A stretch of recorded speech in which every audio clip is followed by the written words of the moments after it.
अस्सलामुअलैकुम नाज़रीन। आज मैं डॉक्टर मोहम्मद उस्मान उस्मानिया पैरामेडिक्स के चैनल से आपको एक इंतहाई अहम टेस्ट सिखाने वाला हूँ, जिसको हम कहते हैं कंप्लीट ब्लड काउंट या मुख्तसरन CBC, कंप्लीट ब्लड काउंट या कंप्लीट ब्लड पिक्चर भी इसको कहा जाता है। याद रखें कि जनरल प्रैक्टिस में 2-3 किस्म के टेस्ट इंतहाई अहमियत के हामिल हैं और वो एक सतून की हैसियत रखते हैं डायग्नोसिस में, जिनमें से एक कंप्लीट ब्लड काउंट, दूसरा चेस्ट एक्सरे और तीसरा यूरिन रूटीन एग्जामिनेशन। इंशाल्लाह अपनी आने वाली वीडियोस में यूरिन रूटीन एग्जामिनेशन और चेस्ट एक्सरेज भी आपको देखना सिखाएंगे। आज हम बात करते हैं कंप्लीट ब्लड काउंट से मुताल्लिक। इससे पहले कि हम कंप्लीट ब्लड काउंट की जानिब जाएं, उससे पहले आपको समझना पड़ेगा कि ब्लड क्या होता है। ब्लड जो है, it is a red coloured viscid fluid filling the heart and blood vessels and circulate throughout the body through circulatory system. यानी ब्लड एक ऐसा सयाल सुर्ख मादा है जो दिल और खून की रगों के अंदर भरा हुआ होता है और हमारे तमाम जिस्म में ये चलन करता है, दौरा करता है सर्कुलेटरी सिस्टम के ज़रिए। ब्लड बुनियादी तौर पर 2 हिस्सों पर मुश्तमिल होता है। एक को हम कहते हैं वाटरी पार्ट, जिसे प्लाज्मा, जो कि 55% होता है, और दूसरा सेलुलर पार्ट या ब्लड के सेल्स, जो कि 45% होते हैं। प्लाज्मा में मेनली वाटर होता है और कुछ इंपॉर्टेंट प्रोटीन्स होते हैं like albumin, globulin, prothrombin, fibrinogen, जो कि खून के जमने में और प्लाज्मा ऑस्मोटिक प्रेशर कायम रखने में अहम किरदार अदा करते हैं।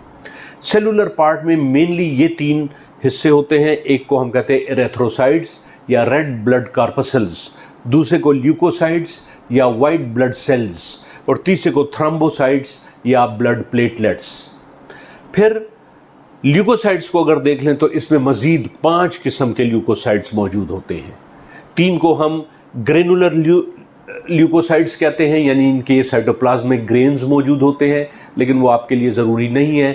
वो जो लेबॉर्ट्री में जब जो कंप्लीट ब्लड काउंट कर रहे होते हैं, उन टेक्नीशियंस के लिए ज़रूरी होता है। आप यहाँ पर समझें कि ल्यूकोसाइट्स 5 किस्म के अज्जा पर मुश्तमिल होता है। एक को हम कहते हैं न्यूट्रोफिल्स, दूसरे को कहते हैं यूसिनोफिल्स, तीसरे को कहते हैं बेजोफिल्स।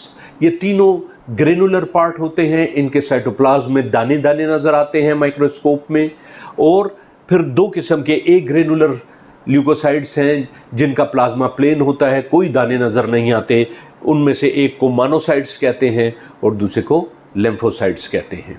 तो ये 5 किस्म के, ये पाँचों के 5 ल्यूकोसाइट्स कहलाते हैं, वाइट ब्लड सेल्स।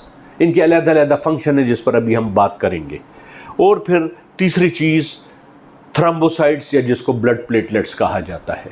तो इस तरह आप देखते हैं erythrocytes, leukocytes, thrombocytes, 3 main cells होते हैं ब्लड में। और ल्यूकोसाइट्स को अगर ले लें, वाइट ब्लड सेल्स जिसको कहते हैं, ये बड़े इंपॉर्टेंट होते हैं इम्यूनिटी के लिए। तो इसमें फिर मज़ीद 5 किस्म के इसके अरकान हैं या मेंबर्स हैं या 5 किस्म के अज्जा हैं। अब इससे पहले कि हम आगे जाएं, तो पहले मैं आपको मुख्तसरन इसका फंक्शन बता देता हूं इन ब्लड सेल्स का। एरेथ्रोसाइट्स आप देख लें, इसके अंदर एक आयरन फ्रैक्शन मौजूद होता है जिसको हम हेमोग्लोबिन कहते हैं, जो कि हेम यानी आयरन और ग्लोबिन यानी कि एक प्रोटीन का मुरक्कब होता है। और इन एरेथ्रोसाइट्स जिसके अंदर HB मौजूद होता है, इन एरेथ्रोसाइट्स का क्या फंक्शन होता है? इनका फंक्शन ये होता है कि ये ऑक्सीजन और कार्बन डाइऑक्साइड की एक्सचेंज में अहम किरदार अदा करते हैं। यानी हमारे जिस्म में जो ऑक्सीजन आती है उसको हासिल करते हैं, जो कार्बन डाइऑक्साइड होती है उसको खारिज करने में मदद देते हैं, और तमाम बॉडी के सेल्स को ऑक्सीजन पहुंचाते हैं और तमाम बॉडी के सेल्स से कार्बन डाइऑक्साइड लेकर वापस आते हैं।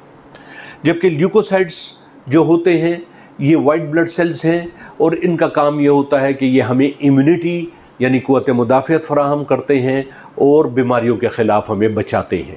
इसके 5 मज़ीद अज्जा हैं जिसको एक को हम न्यूट्रोफिल कहते हैं, eosinophil, basophil, monocytes and lymphocytes. तो न्यूट्रोफिल्स जो होते हैं ये एक्यूट इन्फेक्शन के ख़िलाफ़ अहम किरदार अदा करते हैं और हमें बचाते हैं। अगर एक्यूट इन्फेक्शन हो जाए तो ये न्यूट्रोफिल सेल्स उस एक्यूट इन्फेक्शन के जरासीम को ख़त्म कर देते हैं, मार देते हैं। यूसिनोफिल एलर्जिक इन्फेक्शन के ख़िलाफ़ काम करते हैं। अगर कोई एलर्जिक डिजीज़ हो जाए, मसलन नज़ला, ज़ुकाम, दमा, एस्थमा या डर्मेटाइटिस या स्केबीज़, प्रोराइटिस, इस किस्म की बीमारियों में, एलर्जिक एक्जिमा वगैरह, इनमें यूसिनोफिल ज़्यादा हो जाते हैं और ये हमारे जो एलर्जिक इन्फेक्शन को कंट्रोल करने में अहम किरदार अदा करते हैं। इसी तरह बेज़ोफिल्स हैं, ये वार्म इन्फेस्टेशन, यानी अगर पेट में कीड़े मौजूद हों तो उसको फिर कंट्रोल करने में अहम किरदार अदा करते हैं। इसी तरह मोनोसाइट्स हैं, ये क्रॉनिक इन्फेक्शन को जो है कंट्रोल करते हैं। यानी अगर बाज़ औक़ात एक इन्फेक्शन जो एक्यूट था, सही इलाज ना हुआ या इलाज पर तवज्जो न दी गई तो फिर आहिस्ता आहिस्ता वो क्रॉनिक हो जाता है। तो क्रॉनिक इन्फेक्शन को कंट्रोल करने के लिए फिर न्यूट्रोफिल्स काम नहीं कर सकते, तो मोनोसाइट्स ये मैदान में आते हैं, अपनी तादाद बढ़ाते हैं और क्रॉनिक इन्फेक्शन की बीमारी को दूर करने में मदद देते हैं। और इसी तरह लिम्फोसाइट्स, ये हमारे जिस्म को एंटीबॉडीज़, प्रोटीन्स मुहैया करते हैं।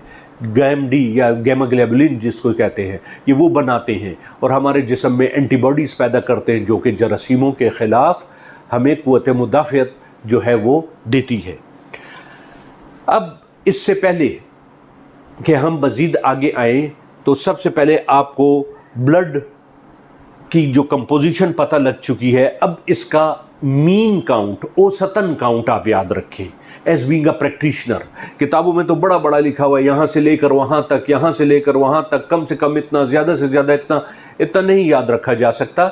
लिहाजा as being a practitioner clinic में जब भी आपके पास कोई ब्लड रिपोर्ट लाएगा तो आपने देखना है उसमें RBCs कम से कम 5 मिलियन होना चाहिए पर mm³। ठीक है। इसी तरह हेमोग्लोबिन 12 से 14 ग्राम पर डेसीलीटर होना चाहिए, ये नॉर्मल वैल्यू है। अगर RBCs कम होंगे, HB कम होगा तो ये फिर डिजीज़ की जो है वो पेशखेमा है। इसी तरह WBCs, वाइट ब्लड सेल्स 4000 से लेकर 11000 पर mm³ होने चाहिए। इसी तरह न्यूट्रोफिल, जो मैंने यहाँ N से लिखा है, यहाँ पर पूरा लिखा हुआ है न्यूट्रोफिल, तो न्यूट्रोफिल आप देखें ये 66% होना चाहिए, जबकि यूसिनोफिल जो है वो 3%, बेज़ोफिल 1% और इसी तरीके से मोनोसाइट्स 5% और लिम्फोसाइट्स 25% होने चाहिए। ये इनकी नॉर्मल वैल्यूज़ हैं। और प्लेटलेट्स ये 3,50,000, ये औसतन इतना होना चाहिए। तो अभी ये मैं आपको स्लाइड में दिखा भी देता हूँ नज़दीक से कि क्या मीन वैल्यू होना चाहिए। तो ये स्लाइड आप देख भी रहे हैं, इसमें आप देख लीजिए कि RBCs, HB, white blood cells और इस तरीके से आप आगे देख लें न्यूट्रोफिल, यूसिनोफिल, बेज़ोफिल, मोनोसाइट्स, लिम्फोसाइट्स और इस तरीके से प्लेटलेट्स, ये नॉर्मल वैल्यू है। अब नाज़रीन, जबकि आपने ये नॉर्मल वैल्यूज़ अच्छे तरीके से देख ली, इसको अच्छे तरीके से याद रख लें। यानी कि एक तो कंप्लीट ब्लड काउंट के इस पोर्शन को याद रखें और फिर इससे मतलब नतीजा, रिज़ल्ट अखज़ करने के लिए जो है वो आप क्या करेंगे, वो इस पोर्शन को आप याद रखें। मैंने बड़े आसान तरीके से आपको बता दिया। देखें, ये देखिए कंप्लीट ब्लड काउंट इंटरप्रिटेशन, यानी कंप्लीट ब्लड काउंट को समझा कैसे जाता है। जब आपके पास रिपोर्ट आएगी, अगर उसके अंदर RBCs या HB कम होंगे, ये देखें ये तीर का निशान नीचे की तरफ, अगर RBCs या HB कम होंगे तो ये एनीमिया की निशानदेही है, खून की कमी की। अगर वाइट ब्लड सेल्स ये ज़्यादा होंगे तो ये इन्फेक्शन की निशानी, के मरीज़ को कोई इन्फेक्शन है, कोई जो है मर्ज़ लग गया है। न्यूट्रोफिल ज़्यादा होंगे तो ये एक्यूट इन्फेक्शन है, इन्फेक्शन तो है लेकिन एक्यूट इन्फेक्शन है। अगर यूसिनोफिल ज़्यादा होंगे तो ये एलर्जिक इन्फेक्शन है, यानी कोई नज़ला है, ज़ुकाम है, इनहेलेंट एलर्जी है, कोई स्नीजिंग है, स्किन का कोई एलर्जी है, कोई इस किस्म की चीज़ें। इसी तरीके से बेज़ोफिल अगर ज़्यादा होंगे नॉर्मल से तो ये इन्फेस्टेशन की निशानी है, यानी वार्म्स का कोई इन्फेस्टेशन हुई है, एब्डोमिनल वार्म्स वगैरह आ गए हैं। इसी तरह मोनोसाइट अगर ज़्यादा होंगे, नॉर्मल वैल्यू से 5% से ज़्यादा होंगे, तो इसका मतलब ये होता है कि मरीज़ को कोई एक्यूट नहीं बल्कि क्रॉनिक इन्फेक्शन है। और लिम्फोसाइट ज़्यादा होने का मतलब ये होता है कि जिस्म में एंटीबॉडीज़ की प्रोडक्शन ज़्यादा हो गई है। इसका मतलब है कि जिस्म में कोई बीमारी मौजूद है, इन्फेक्शन मौजूद है, जिसके ख़िलाफ़ एंटीबॉडीज़ ज़्यादा बन रही हैं। और इसी तरीके से ब्लड प्लेटलेट्स या थ्रोम्बोसाइट्स जिसको कहते हैं, अगर ये नॉर्मल से कम हो जाए तो ये अमूमन आजकल जो डेंगू फीवर फैला हुआ है ये उसकी ज़्यादातर निशानी होती है। तो उम्मीद है नाजरीन आज आप हमारे इस तमाम कंप्लीट ब्लड काउंट के लेक्चर को समझ गए होंगे। ये मैंने मुख्तसर तरीन और इंतहाई आसान तरीके से बताया है। तो उम्मीद है नाजरीन कि आइंदा फिर हम किसी नए मौजू के साथ उस्मानिया पैरामेडिक्स के चैनल पे आपकी खिदमत में हाजिर होंगे। हमारा ये लेक्चर पसंद आया हो तो अपने दूसरे स्टूडेंट्स हजरात के साथ और ख़वातीन के साथ ज़रूर इसको शेयर करें और कमेंट्स में ज़रूर कमेंट्स दें और लाइक भी करें और हमारे चैनल को ज़्यादा से ज़्यादा सब्सक्राइब करें। इंशाअल्लाह आइंदा फिर मुलाकात होगी। अस्सलामु अलैकुम व रहमतुल्लाहि व बरकातुहू।